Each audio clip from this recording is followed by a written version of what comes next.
These are a few of our favorite things, right? What's some of your favorite things? Are a few of my favorite things. Hey, how's it going, everybody? Welcome back to Art of Creation Homestead. I'm out here on a beautiful day, and Angela K says, I've had enough of your junk. You need to come out here and I'm gonna get started, all right? So she's got started without me. What are we doing today, Ange? I didn't say that, by the way. Yeah, you did. She texted me and she said, are you coming out or not? I'm tired of sitting. I did say I was tired of sitting, but I didn't say that. What we're doing today is we're working on some of the spring stuff that hey, you know what? I talked about before. This lettuce gets wore out. It's just tired. It's too warm. It has a time where it's just done, right? And so lettuce and the kale has just been kind of getting berated by some bugs, and it's getting a little wore out itself. So we're gonna work on replanting things that need to be replanted, basically. Now we've already pulled all the kale out of this tier, and see what Angela's doing here. All these are roots. See all the roots that are bound up. Just kind of break those up. You ain't gonna get them all out of there. It's impossible. But break those up and get a ball of roots out of there. That's really gonna help keep your soil loose.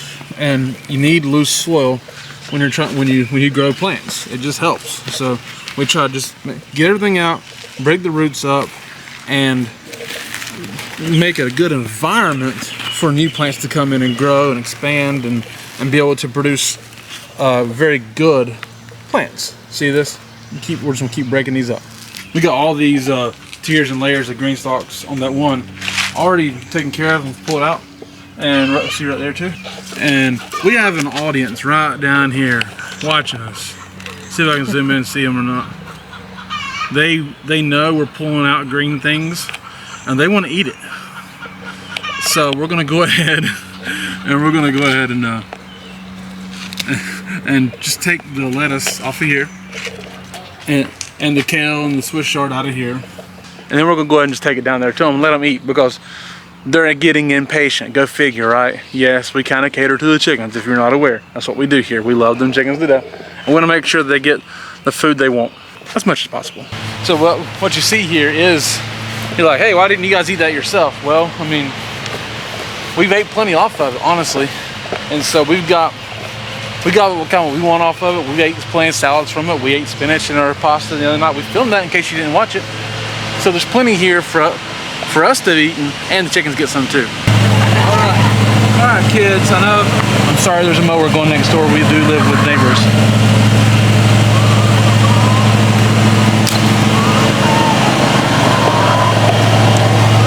Come on, kids. Let's go.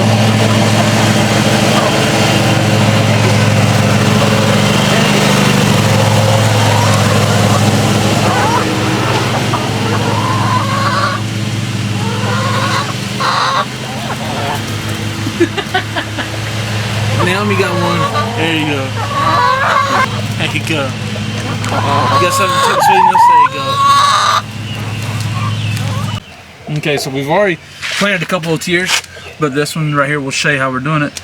We've had to add just a little bit of dirt, a little bit of bagged soil there. We took a little scoop and throw in here and there just to fill it up. Your plants will use some soil out of these things.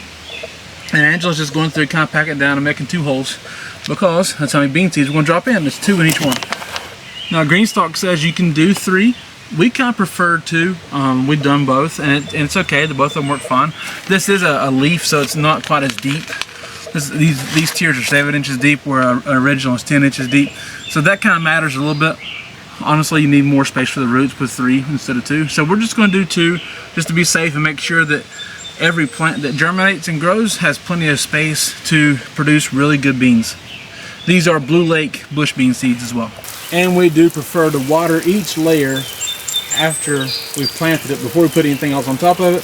It's easier to get all the soil nice and wet and get the seeds moistened for rehydration and germination this way. We got that one finished. We probably won't be able to get them all done today because it's going to rain here soon. You can see it's getting a little darker, which is a good thing. We need a little rain. Let's check on these chickens right now. How's it going, kids? How's it going? You all eat most of your greens? Scattered all them, but actually ate most of them. There's a lot missing. Scattered what they didn't want so far. What's your problem? What's your problem? Huh? You got an open box over here, kid. Nothing under there? Nope. What do you want to run her out for? You have an open box over here, see? Open box. They don't make any sense. They want to go where they see one at, right? That's why we have those nest eggs in there, is because chickens like to, or hens like to make a clutch of eggs. So we have, if you see an egg in there we don't grab, it's because it's not real. It's just a nest egg, and it just shows the young ones have never laid it before to where to lay their eggs, but also in their hen's mind they want to create a clutch of eggs. So they want to pile the eggs up in one box so that somebody can then go sit on those eggs once they get about 6 or 8 of them together. So we never let them get that far. But anyways, that's why you see that in there. But that's why you see one wanting to get in there with the other one and try to take that box, because they want to create the clutch of eggs right there. Yes, they are a little crazy, but we love them. Now let's see if before this rain gets here, which I think we can get this row of beans planted. Got a garden utensil and some seeds, right? Better turn this fence off. Might smart a little bit if I let it shock me there. Now the issue here is pretty much this entire row of beans has been treated like this. Just gnawed off, right? Begin to think it's earwigs. If you don't know what an earwig is, it looks like a little itty bitty tiny, almost scorpion looking thing. It's not a scorpion, but you know, it's got little pinches on it.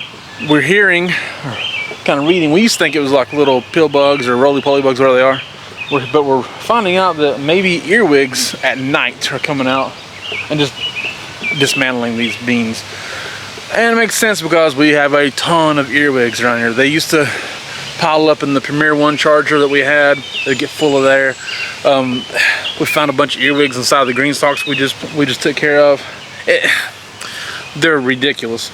So it makes sense. We've thrown DE, diatomaceous earth, over everything, trying to run them off, to be honest with you. Let the ground dry out a little bit, and we're going to replant with some Mountaineer half runners to see if we can get some beans growing here. All right, we've got it all dug out. Got a pound of Mountaineer half runners from Haas. Non-sponsored post, by the way. We are not affiliated with Haas, not trying to pump them up, but just letting you know if you're looking to buy bean seeds, kind of the best way to buy them is by the pound from Haas. You get a really good price by the pound. And you can have bean seeds for a while. Okay, I got some Blue Lake bush bean seeds that I probably bought 18 months ago. We've still got them, we're still using them because it's a pound of bean seeds, it's quite a few seeds. And we're trying to be too exact here, but I do want to give them a little bit of space. So 1, 2, 3, kind of just go along the line here. Every two inches or so, we'll just plant one. So this is my life and how I spend my weekends. Plant beans, gather eggs, feed chickens, wrestle rabbits, repeat, right? Kind of different for folks around here, but I love it. All right, now that row is planted. It's about a 50-foot row of beans. Now, to be honest with you, I talked about the earwig or earwigs or, you know, roly-poly pill bugs, whatever they are. The soil was a little moist still down in there, and there were plenty of roly-polies down there, no earwigs. So I don't know what's actually eating these beans, but it's gotta stop now. Right? Get angry, don't mess with my green beans. But we do have another spot over here. We're gonna plant some more green beans. This place, we put a lot of, it's a trellis on the other side of the yard. We put a lot of Dixie speckled peas on there, Dixie speckled butter peas, and very sparse germination. And they were old seeds. So we're gonna dig it up, plant some more green beans. These are different green beans that we planted over there. It's North Carolina Long Greasy. We got them from the, what does it say? Sustainable Mountain Agriculture Center, heirlooms.org. Really good place to get some old time rare seeds, we'll say. And they're not cheap. We put a bunch of them over there on the original trellis to start with, and got nothing, right? Because you see what happened to them over there. So this is, we had some more of them, but that's why we put something cheaper over there. We'll put these over here, and hopefully get better results. Okay, next day. We ran out of time yesterday started raining a little bit, just cameras and water doesn't really mix very well. But we have more stuff to take care of because we had trouble getting some seeds germinated this year for whatever reason. Who knows what the reasons are, but we struggled with it a little bit. So over here in this beet bed, we've got some germinating going on, but not a whole lot. So you can see where something's dug around here and there, right there. So who knows what's going on. A little bit, maybe something eating on this a little bit. But we have some germinating, you know. But overall, not enough. For me to have planted 175 to 200 seeds, it just isn't that much going on. So I take some time and plop a few more seeds in. Now I'm just gonna go along and basically find the vacant spots and push a couple in here and there. Just that's all you can really do at this point. Is just kind of find vacant spots and plop them in. A little bit there, a little bit there. And I'm gonna keep going throughout this whole bed. All right, so it's Monday. I finally got the beets finished and a lot of the beans replanted. It's long story. If you're not aware of this, I injured my ankle back on Christmas Day.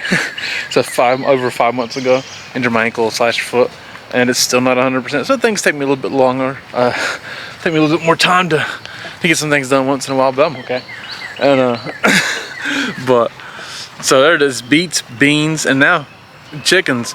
These are a few of our favorite things, right? What's some of your favorite things? All right, come on, kiddos. You guys ready to get out? Come on. Yeah. Look at you. Go running. So yeah, we got chickens out in the yard now. We got more beets planted because they didn't germinate super well. Got more beans planted. Gotta get here and start watering and stuff because it looks like we're gonna start getting dry, which is not the worst, but it takes a little more time to water. Well, we get to get the chickens out in the yard. Huh, Gravy? They always want to stick their head through that net. Don't you, Jane? Little baby Jane. Yeah. So watch her. She'll do it. She'll stick her head through that net in a minute. It's amazing the effort you'll go through for your favorite things. Like, we love the chickens. It's one of our favorite things to do out here. So we get them out in the yard, stay here with them for over an hour every night. It'll try to be an hour or more, but typically over an hour every night. Now I'm getting ready to go through and start watering. Angela will help me start watering some things here in a little bit, but we'll go through a lot just to make sure the chickens are doing good. These beets, it's a pain in the butt to get down there and space them right, plant them right, thin them if they need thinning, you know, and make sure they're fine. It's hard on my knees and my legs. I'll do it, I don't care. Beans, we go through a lot trying to make sure we get plenty of green beans growing. And it's so funny, the things that you will go through for your favorite stuff. So again, what are some of your favorite things to grow or do? I mean, obviously it's not don't have to be your favorite. No things are most important to you, because like my wife and my faith are most important to me, but like the things you enjoy doing outside the most, things you like to grow or raise, like as far as chickens go. So thank you guys so much for watching. I do appreciate it. My name is Jason. This is Art of Creation Homestead. We love y'all. God bless you and goodbye.